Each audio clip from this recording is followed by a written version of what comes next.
नमस्कार दर्शक बंधु आज आर गोटे नुआ वीडियो के आपन को बहुत बहुत स्वागत। इहादे वर्तमान प्रधानमंत्री किसान सम्मान निधि योजना के लेकरी आसला गोटे बहुत बड़ खुशी खबर।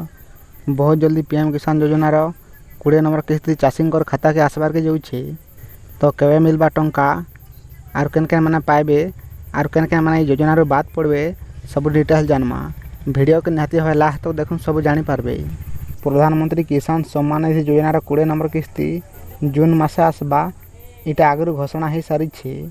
योजना अधीन सब योग्य चाषी हिताधिकारी मानकु वार्षिक 6000 टंका प्रदान कर केंद्र सरकार, जेनटा प्रति 4 मास थरे 2000 टंका मिली थी।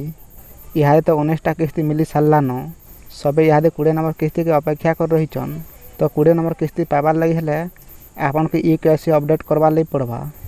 आरो आपन OTP आधार रे CSC सेंटर के जेकरी बायोमेट्रिक आधारित KYC करवार बहुत जरूरी आपन को। तार पर ये आपन पीएम किसान योजनार 20 नंबर किस्ती पाइबार लगी योग्य हो पारबे।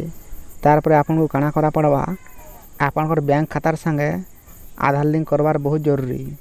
आर गुटे कथा आपन जमी जांच करवार संगे संगे फार्मर रजिस्ट्रेशन पूरण करुन। तार पर ये आपन 20 नंबर किस्ती पाइबार लगी योग्य हो पारबे। नाले आपन माने 20 नंबर किस्ती रो बात पड़ी जिवे। जेनटा आज नुआ अपडेट हिसाब से जून मासर 20 तारीख सुधा पीएम किसान योजनार 20 नंबर किस्ती आसी जिबा। जेनटा इहादे गोटे सूचना मिली।